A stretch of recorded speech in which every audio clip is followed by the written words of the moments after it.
Morning అండి. Today వరారి అంటే KP ప్రశ్న జ్యోతిష్యం. ఈ కేపీ ప్రశ్న జ్యోతిష్యంలో చాలా ప్రధానమైన రోల్ ప్లే చేసేది రూలింగ్ ప్లానెట్స్ అండి. ఇక్కడ ఏమిచ్చాను? కేపీ ప్రశ్న జ్యోతిష్యంలో 1 నుండి 249 సబ్ నెంబర్స్ ఉంటాయి, సబ్ లాట్స్ ఉంటాయి. ఓకే. తన గురించి తెలుసుకోవాలనుకుంటున్న వ్యక్తి 1 నుండి 249 సంఖ్యలలో ఏదో ఒక సంఖ్య చెప్పడం జరుగుతుంది. ఈ నెంబర్ ప్రకారము జ్యోతిష్యుడు తన ప్లేస్ నుండి ఏ సమయానికి చార్ట్ వేసుకుంటే ఆ సమయం ప్రకారం చార్ట్ వేసుకోవాలి. ఓకే. ఇలా అయినా ఒరారి నెంబర్ అయినా తీసుకోవచ్చు, లేదా టైం చార్ట్ అయినా తీసుకోవచ్చు. ఓకే. ఏదైనా ఒకటే. ఈ ఒరారి నెంబర్ కంటే టైం చార్టే ఇంకా అక్యురేట్గా ప్రిడిక్షన్ చెప్పేస్తుంది. ఓకే. ఇప్పుడు ఈ ఒరారిలో కూడా రూలింగ్ ప్లానెట్స్ తీసుకునేది టైం చార్ట్ ప్రకారమే. ఓకే. ఈ ఒరారి నెంబర్ ప్రకారము ఒక లగ్నం వస్తుంది. ఆ లగ్నం అవును. వేరే, టైం చార్ట్ ప్రకారం వచ్చే లగ్నం వేరే ఉంటుంది. ఆ ఓకే. లగ్నానికి సంబంధించిన అధిపతి, నక్షత్రాధిపతి, సబ్లాడ్, ఈ మూడు గ్రహాలే రూలింగ్ ప్లానెట్స్. చాలా మంది ఒరారి నెంబర్ తీసుకుంటారు, ఏదైనా ఒకటే. ఇందులో బెస్ట్ ఆప్షన్ ఏంటంటే టైం చార్టే వేసుకుంటే ఇంకా మంచిది. సో ఇక్కడ ఒరారి ప్రశ్న, ఒరారి సంఖ్య, ఒరారి చార్ట్ వేసుకున్న తేదీ, ఒరారి చార్ట్ వేసుకున్న సమయం, ఒరారి చార్ట్ వేసుకున్న స్థలం, ఇవన్నీ తీసుకోవాలి. ఓకే. ఒరారి చార్ట్ వేసుకున్న తర్వాత వారు అడిగిన ప్రశ్నకు సంబంధించిన స్థానాలతోటి చంద్రగ్రహానికి సిగ్నిఫికేషన్స్ ఉన్నాయా లేదా చూడాలి. ఇప్పుడు ఎలా ఓకే. అంటే ఇది ఉదాహరణకు మ్యారేజ్ గురించి అడిగారు. yes. మ్యారేజ్ అనగానే 2, 7, 11 స్థానాలు. ఓకే. ఈ 2, 7, 11 స్థానాలకు చంద్రగ్రహానికి సిగ్నిఫికేషన్స్ వచ్చాయా లేదా చూడాలి. ఓకే. ఒకవేళ సిగ్నిఫికేషన్స్ పాజిటివ్గా ఉన్నా మనం ఫర్దర్గా ఎనాలిజ్ చేసి మ్యారేజ్ జరుగుతుందా లేదా చెప్పాలి, ప్రిడిక్షన్. ఓకే. ఇది రూల్ యాక్చువల్గా. ఓకే. మరొక ప్రధానమైన విషయం ఏమి ఇచ్చాను? అదే మనం ఒకవేళ ఎదుటివారు నెంబర్ ఇచ్చారా లేదా టైం చార్ట్ ఇచ్చారా, టైం చార్ట్ అయినా సరే నెంబర్ ప్రకారం అయినా సరే మూన్ యొక్క పొజిషన్ చూడాలి. ఎదుటివారు చార్ట్ ఇస్తే, నెంబర్ ఓకే. ఇస్తే అదే మనం వేసుకుంటాం. ఉదాహరణకు మన పక్కింటి వాళ్ళకి యాక్సిడెంట్ అయింది, హాస్పిటల్లో ఉన్నాడు. అతను హాస్పిటల్ నుంచి ఇంటికి వస్తాడా లేదా, అప్పుడు ఏం ఓకే. చూడాలి? ఒకటో స్థానం యొక్క సబ్లాడ్కు 1, 5, 11 స్థానాలకు సిగ్నిఫికేషన్స్ ఉన్నాయా లేదా చూడాలి. అక్కడ మనం తీసుకుంటే నెంబరు, ఇక్కడ ఓకే. మనం తీసుకుంటే లగ్నాన్ని పరిగణలోకి తీసుకోవాలి. ఆ ఓకే. లగ్నం యొక్క సబ్లాడ్కు 1, 5, 11 రావాలి. అదే ఎదుటివారు అడిగితే ప్రశ్న, అప్పుడు మూన్ యొక్క పొజిషన్ చూడాలి. ఓకే. ఇక్కడ అదే అన్నాను. అదే మనం ఒరారి నెంబరు తీసుకున్నా లేదా టైం చార్ట్ వేసుకున్నా ఈ ఒరారి నెంబర్ ప్రకారం వచ్చే లగ్నానికి పరిగణలోకి తీసుకొని ఈవెంట్కి సంబంధించిన స్థానాలతో చూడాలి ఓకే. మనం వేసుకుంటే. ఇది ఒరారి నెంబర్ ప్రకారం వచ్చే లగ్నం. ఒక్కోసారి మనం టైం చార్ట్ వేసుకుంటాం. ఆ టైం ఓకే. చార్ట్ వేసుకున్నప్పుడు ఏం చేయాలి? మనం వేసుకుంటే మూన్ చూడాలి. ఓకే. ఇక్కడ మూనే మనం వేసుకున్నాం, మూనే. ఓకే. ఎదుటి వాళ్ళు అడిగినా మూనే. Only time okay. చార్ట్ కానీ, టైం చార్ట్కి అయితే మూన్ తీసుకోవాలి. ఒకవేళ ఓకే. చంద్రగ్రహానికి సిగ్నిఫికేషన్స్ ఉంటే ప్రశ్నకు సంబంధించిన స్థానాలతోటి విశ్లేషణ చేసి ఆ ఈవెంట్ జరుగుతుందా లేదా అని మనం ఖచ్చితంగా చెప్పవచ్చు. ఇందులో చాలా ప్రధానంగా పాత్ర పోషించేది రూలింగ్ ప్లానెట్స్ అండి. ఇక్కడ అదే ఓకే. ఇచ్చాను, రూలింగ్ ప్లానెట్స్. రూలింగ్ ప్లానెట్స్ లో సమయం ప్రకారం వచ్చే లగ్నం తీసుకోవాలి. అలాగే చంద్రగ్రహం యొక్క స్థితిని కూడా పరిగణలోకి తీసుకోవాలి. ఇక నేను ఓకే. రూలింగ్ ప్లానెట్ ఇచ్చానండి, చూడండి. పాలక గ్రహాలు. అడిగాడు ప్రమోషన్ ఎప్పుడు వస్తుందని అడిగి 43వ నెంబర్ ఇచ్చాడు. ఓకే. 22/2/2021 ఉదయం జైరాబాదు ఈ సమయానికి చార్ట్ వేసుకున్నాను. ఇక 43వ నెంబర్ ప్రకారము లగ్నం ఏది వచ్చేసింది? మిథున లగ్నం వచ్చేసింది. ధన్యవాదాలు. మిథున లగ్నం. నేను ఇంకొకటి ఓపెన్ చేస్తాను పీడిఎఫ్. అంటే అందులో ఇప్పుడు నేను ఈ 43 నంబర్ అనేది మన వెబ్సైట్ లో ఎక్కడ ఎంటర్ చేయాలి సార్ అది? అదే నేను చూపిస్తాను. అసలు యాక్చువల్గా అవసరం లేదు, మన వెబ్సైట్లో అది ఇంకా నేను పెట్టలేదు. కేపీ ఒరారి సాఫ్ట్వేర్స్ ప్రత్యేకంగా ఉన్నాయి. ఆహా. కేపీ ఒరారి మన మన దాంట్లోకి ఇవ్వలేదు. ఇక్కడ ఏమి ఇచ్చామంటే ఇక్కడ చూడండి, ఈ నెంబర్ ప్రకారం కూడా క్లియర్గా నేను మెన్షన్ చేశాను. 249 సబ్లాట్స్కి సంబంధించిన పట్టిక కూడా ఇక్కడ ఇచ్చాను చూడండి. ఇక ఒరారి కేపీ సబ్లాట్స్, ఇక అగ్నితత్వ రాశులకు ఇక్కడ ఇచ్చాను. మళ్ళీ అలాగే ఇక భూతత్వ రాశులు, ఇప్పుడు అది వాయుతత్వం కదా. చూడండి 43వ నెంబర్, ఇగో ఇగో ఓకే. 15320. అంటే ఇక్కడ మనకు కూడా అదే వచ్చింది కదండి, 15320. సో ఇక్కడ నా సలహా ఏంటంటే ఒరారి నెంబర్ కంటే టైం చార్టే వేసుకోండి ఓకే. బెస్ట్. కాబట్టి ఇక నేను ఇది ఎప్పుడు 4 ఇయర్స్ బ్యాక్ చేసిన బుక్ కాబట్టి అప్పుడు నేను ఎక్కువ ఒరారి చూసేవాడిని కాబట్టి ఒరారి నెంబర్ వేసాను. ఏదైనా ఒకటే, ఓకే. ఈ ఒరారి నెంబర్ కంటే టైం చార్టే బెస్ట్ ఆప్షన్. ఒక క్వశ్చన్ సార్. ఇప్పుడు ఆ, ఒక పర్సన్ ఇప్పుడు ఇట్లాగే ప్రమోషన్ ఎప్పుడు వస్తుందని అడిగాడు. బట్ టైం చార్ట్ అనేది మనము as an astrologer A time వేసుకుంటే అది తీసుకోవాలా అంటే లేకపోతే? ఏ టైం వేసుకుంటే అదే తీసుకోవాలి. అతను ప్రశ్న ఓకే. అడిగాడు మన దగ్గరికి వచ్చి, లేకపోతే ఫోన్లో ఫో ఓకే. చేశాడు, ఫోన్ ద్వారానే ఎలా అయినా సరే అతను ప్రశ్న చెప్పాడు, డేట్ ఆఫ్ బర్త్ డీటెయిల్స్ లేవు, డేట్ కూడా సరిగా లేదనుకోండి, అప్పుడు ఇది అతను ఒకే క్వశ్చన్ కాబట్టి ఒకే క్వశ్చన్కు మనం టైం చార్ట్ అయినా వేసుకోండి, లేకపోతే అతని నెంబర్ అయినా ఏమనండి. Number okay. కంటే బెస్ట్ ఆప్షన్ టైం చార్ట్. ఏదైనా ప్రిడిక్షన్ ఒకటేనండి సో ఇప్పుడు కాబట్టి. టైం చార్ట్ అయితే లగ్నం తీసుకోవాలి. ఉమ్, హోరరీ నంబర్ అయితే మూన్ ని మనం బేస్ చేసుకోవాలి. ఆ, అంతేనండి. కొరారి నెంబర్ అయితే మూన్ బేస్ చేసుకో, ఇంతే. సరే, ఇప్పుడు ఇప్పుడు ఒక ప్రశ్న టైం చార్ట్ వేసుకున్నప్పుడు ఆ, ఉమ్. మనము ఒక ప్రశ్నకి ఇంకో ప్రశ్నకి ఎంత గ్యాప్ ఇవ్వాలి సార్ మనం? అతను ఇది అయిపోయిన తర్వాత తర్వాత ఇంకొక ప్రశ్న అడిగితే ఇంకో ప్రశ్న వేసుకోవచ్చు మరి. ఫస్ట్ మనం ఇది అంటే ఎనాలిజ్ చేసి చెప్పాలి కదా, ఎంత లేదన్నా ఎనాలిజ్ చేయాలంటే 20 మినిట్స్ తీసుకోవాలి, వెంటనే చూసి చెప్పలేము ఇక్కడ కూడా. ఓకే. సో ఇక్కడ మనకు ఇది నెంబర్ ప్రకారం వచ్చిన లగ్నం కాబట్టి ఇక్కడ మనకు రూలింగ్ ప్లాంట్ ఏం తీసుకోవాలి, ఒరారి చార్ట్ వేసుకున్న సమయం ప్రకారం వచ్చిన లగ్నానికి చెందిన అధిపతి నక్షత్రాధిపతి సబ్లాడు, అలాగే చంద్రగ్రహానికి చెందిన అధిపతి నక్షత్రాధిపతి సబ్లాడు, అలాగే వీటితో పాటు ఏ రోజు చార్ట్ వేసుకుంటే ఆ రోజుకు చెందిన అధిపతి, అంటే ఈ 7 గ్రహాలు. సబ్లాడ్ కూడా ఓకే. తీసుకోవచ్చు, అక్కడ 9 గ్రహాలు అవుతాయి. ఈ 9 గ్రహాలనే రూలింగ్ ప్లానెట్స్ అంటారు. ఓకే. ఈ రూలింగ్ ప్లానెట్స్ మేజర్ రోల్ అండి, టైం చార్ట్ అయినా సరే ఒరారి చార్ట్ అయినా సరే. ఈ 9 రూలింగ్ ప్లానెట్స్ని బట్టి ప్రిడిక్షన్ జరుగుతుందా లేదా అనేది చిటికలో చెప్పేది. చిటికలో అంటే ఎనాలిజ్ చేయాలి, ఓకే. కనీసం ఒక 20 మినిట్స్ ఎనాలిసిస్ చేస్తే కానీ మనం ఖచ్చితంగా చెప్పలేము. ఈ రూలింగ్ ఇప్పుడు ప్లాన్ ఇప్పుడు 9 ప్లానెట్స్ మనకు ఉన్నవే 9. దాంట్లో 9 ప్లానెట్స్ మళ్ళీ ఇక్కడ తీసుకుంటున్నాం కదా. 9 అంటే 9 రావు, వచ్చినవి వచ్చి డబుల్ వస్తాయి. ఓకే. రిపీట్ 9 అవుతాయి. రిపీట్ అవుతుంటాయి.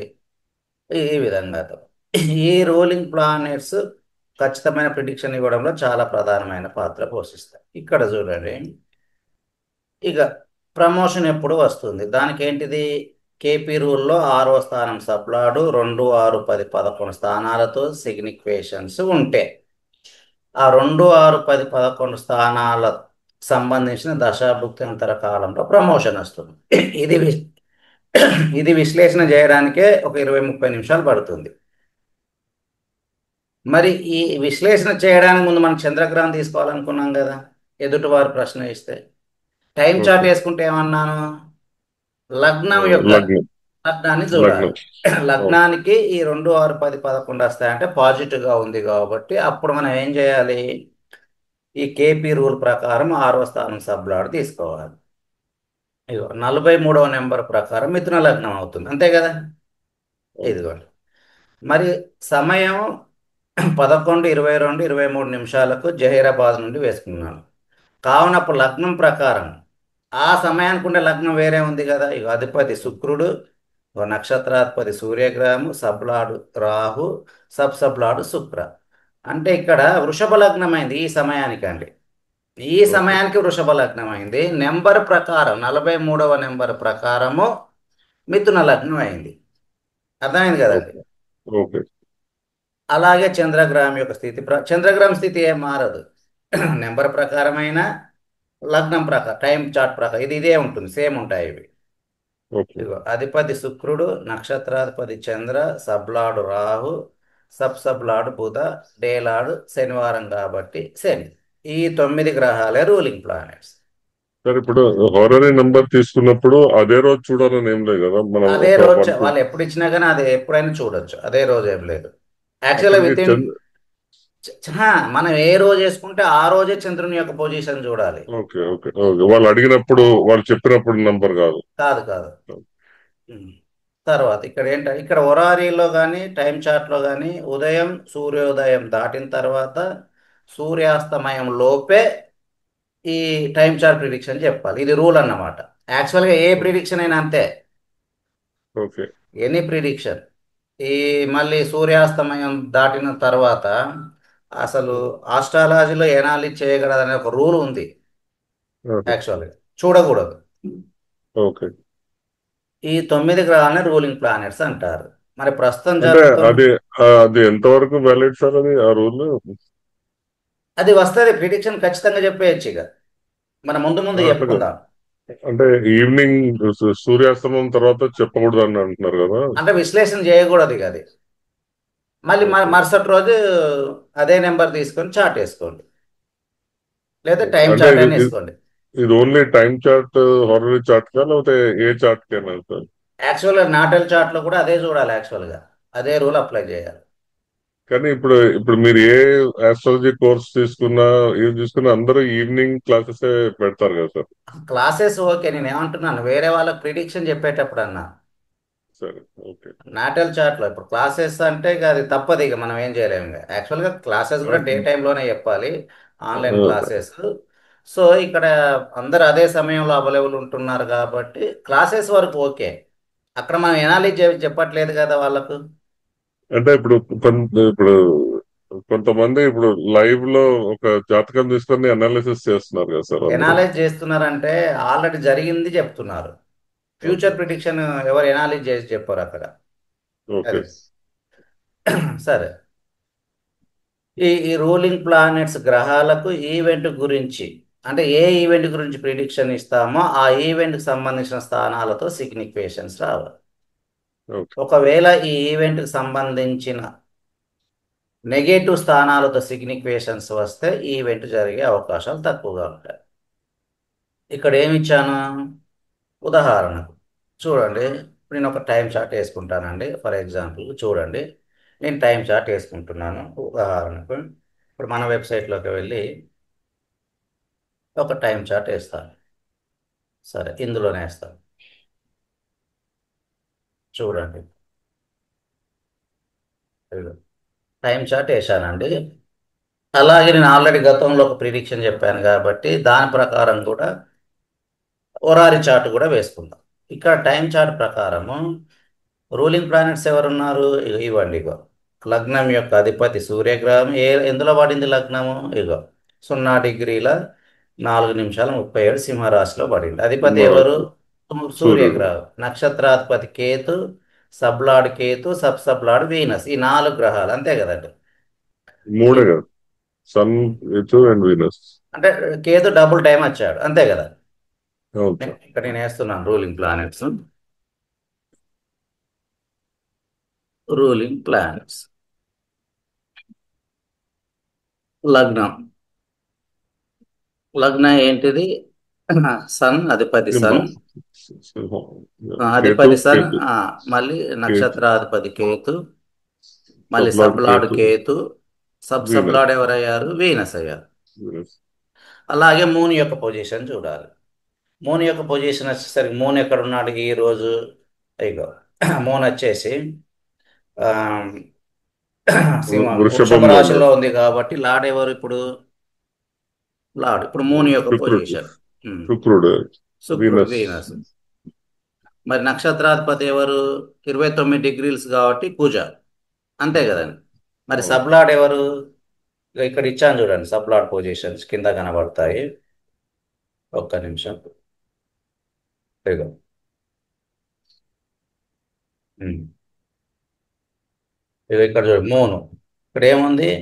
Mars, Sun, Saturn, Jupiter. సబ్లాడ్ శాట్రన్, సబ్లాడ్ జూపిటర్, అంతే కదండి. అవును sir, Saturn Jupiter. Saturn, Jupiter.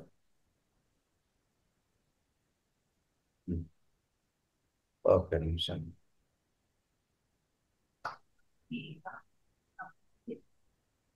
Saturn, Jupiter.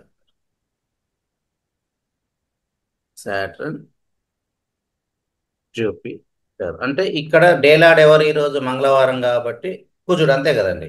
మళ్ళీ కుజుడు డేలాడ్. సార్. డేలాడ్, కుజ.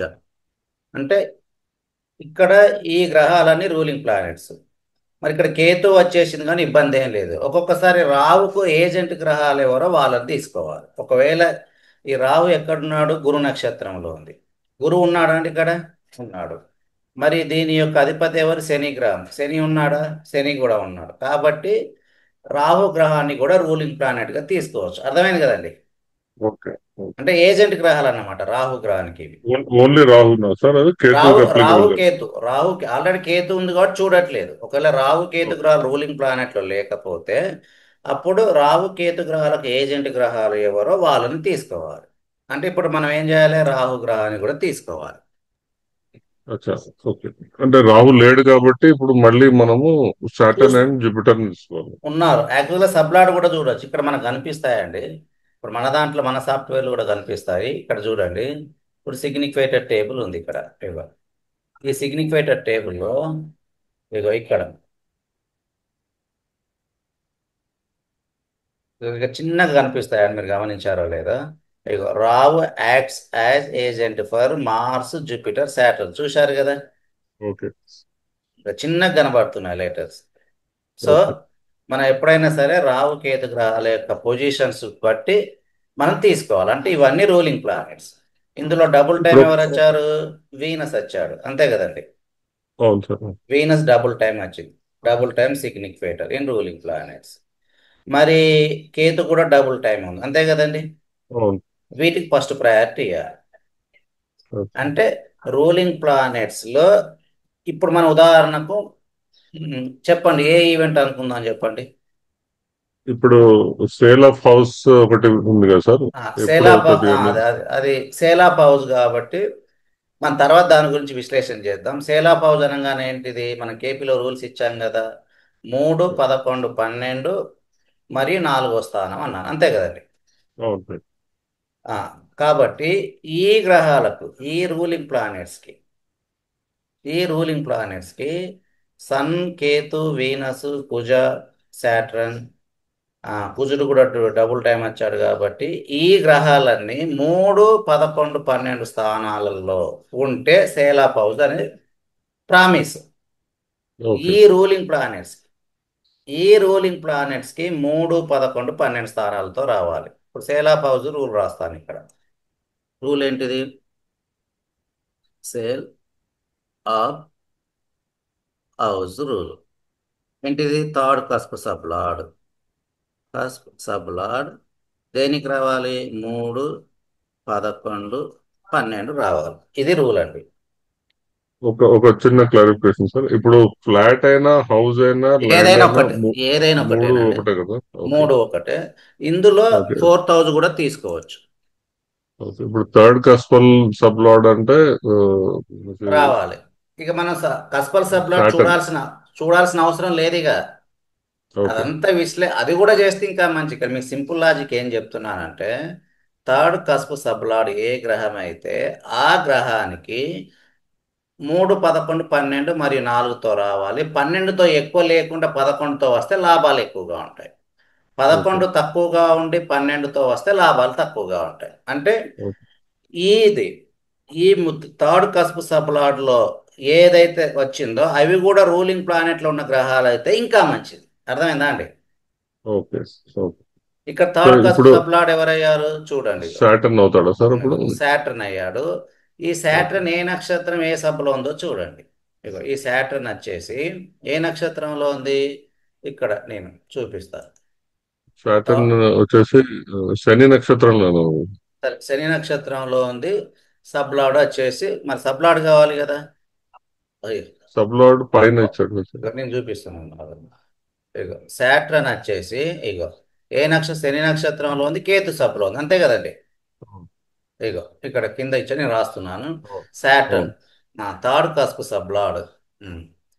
సో ఇక్కడ మనకు థర్డ్ కస్పు సబ్లాడు శాటర్న్ అయ్యాడు. Third కస్పు సబ్లాడ్ Saturn. ఇది ఏ నక్షత్రంలో ఉంది? ఓన్ స్టార్ లో ఉంది, అంతే కదండి. Own star, own star. Own star and sub of Ketu, అంతే కదా. అవును. సబ్ కేతు. ఇప్పుడు చూడండి, ఈ మూడు గ్రహాలు రూలింగ్ ప్లానెట్ లో ఉండాలి. మళ్ళీ వీటికి కూడా సిగ్నిఫికేషన్స్ రావాలి. 3, 11, 12, 4 వస్తే విత్ ఇన్ 2 months లో ప్రాపర్టీ సేల్ అవుతుంది. ఇక్కడ ఓకే మనం సార్. డిగ్రీస్ యొక్క స్ట్రెంత్ కూడా చూడాలి. ఇది ఇంపార్టెంట్. చాలా మంది ఎలా అనుకుంటున్నారండి, వస్తే చాలనుకుంటున్నారు. ఓకే వాటి యొక్క స్ట్రెంత్ కూడా చూడాలి ఇక్కడ మనం. ఓకే శాటర్న్ సహజంగా బలంగా ఉందా, బలహీనంగా ఉందా అనే కాన్సెప్ట్ తెలియాలి. అలాగే సార్. కేతు గ్రహం కూడా ఇక్కడ దీని యొక్క పొజిషన్ ప్రకారం బలంగా ఉందా, బలహీనంగా ఉందా అనే కాన్సెప్ట్ తెలియాలి. అలాగే కారక గ్రహాలు ఏంటివి? ప్రాపర్టీస్ అనగానే ఇక్కడ కుజుడు. 11వ స్థానం లాభాలు కాబట్టి గురుగ్రహం తీసుకోవాలి. ఓకే. కారక ప్లానెట్, కారక ప్లానెట్ జూపిటర్ తీసుకోవాలి. తర్వాత ఇంకేం తీసుకోవాలి? జూపిటర్తో పాటు 3వ స్థానానికి సహజంగా కారకత్వం వహించే ప్లానెట్ కుజుడు కాబట్టి, ఇక్కడ ఎలా కుజుడు వచ్చాడు కాబట్టి కుజుడు కూడా వస్తే ఇంకా మంచిది. ఓకే. అంటే కుజుడు కూడా ఒక్కసారి ఇక్కడ రాస్తారు సార్, కారక ప్లానెట్ అనేది 11th కి తీసుకోవాలి, 3rd కి తీసుకోవాలి సార్ ఇక్కడ. అవునవును, వీటితో పాటు ఈ 3, 11 అనేది జూపిటర్కి వస్తే మంచిది. ఈ కుజుడు అనేది థర్డ్కి వస్తే మంచిది. అంటే ఇప్పుడు కారక ప్లానెట్ ఫర్ ప్రాఫిట్స్ జూపిటర్ లాగా తీసుకోవాలా ఇప్పుడు ఇక్కడ? కుజుడు వస్తే ఈ రెండు వచ్చాయి అనుకోండి, మన ప్రాఫిట్స్ ఎక్కువగా ఉంటాయని అర్థం. ఒకవేళ 11th లేకుండా ఎక్కువ 12 వచ్చింది అనుకోండి, కుజునికి కానీ జూపిటర్ కానీ వస్తే ప్రాఫిట్స్ తక్కువగా ఉంటాయని అర్థం. మనం ఎక్స్పెక్ట్ చేసినంతగా ప్రాఫిట్స్ ఉండవు. ఓకే. అంటే ఇప్పుడు అర్థమైందా? ఇక్కడ ఇప్పుడు కారక ప్లానెట్ అని తీసుకున్నారు కదా, ఈ ఈ రెండు ప్లానెట్స్ దేనికి కారకత్వం వహిస్తున్నట్టు సార్ అది? ఈ మూడు స్పెసిఫిక్గా 11కు వస్తే మంచిది జూపిటర్. ఈ కుజుడు అనేది థర్డ్ హౌస్కి వస్తే మంచిది. ఇలా ఓకే కాకుండా ఈ 11, 12కు వచ్చాయనుకోండి, ఎక్కువగా నష్టాలు, మనం ఓకే ఎక్స్పెక్ట్ చేసినంతగా ప్రాఫిట్స్ ఉండవు. ఓకే. అంటే ఇప్పుడు సేల్ ఆఫ్ ప్రాపర్టీకి జూపిటర్ అండ్ కుజుడు కారక ప్లానెట్స్ వహిస్తాయి అవి? అంటే జూపిటర్ ఆల్మోస్ట్ అన్ని ఈవెంట్స్ కు కారక ప్లానెట్. ఇప్పుడు మ్యారేజ్ ఓకే అనుకోండి, ఓకే. జూపిటర్ గురుబలం ఉండాలంటారు. జూపిటర్ కారక for 11th house for life long bonding, friendship అన్నమాట. Okay Jupiter okay indicates life long bonding for 11th house. అక్కడ మ్యారేజ్ ఓకే అనగానే జూపిటర్ 11th హౌస్కి చూసుకోవాలి. అంటే ఓకే ఈ విధంగా ఈ కారకత్వాల మీద కూడా చాలా స్పష్టమైన ఐడియా ఉండాలి. అంటే ఈ కారకత్వాలతో పాటు మనం ఈ ప్రిడిక్షన్ మనం చెప్పగలగాలి. ఓకే. అప్పుడే మనకు చాలా క్లారిటీ వస్తుంది. సో మనం రేపటి క్లాసులో ఈ ఒక్కొక్కటి ఈవెంట్గా తీసుకుంటూ ఎక్స్ప్లెయిన్ చేద్దామంట. ఓకేనా అండి? సరే సరే. సో ఇది ఈ రోజు వరకు ఇంత అండి. మీకు ఈ వీడియో నచ్చినట్లయితే లైక్ చేసి సబ్స్క్రైబ్ బటన్ మీద క్లిక్ చేయగలరు. ధన్యవాదములు.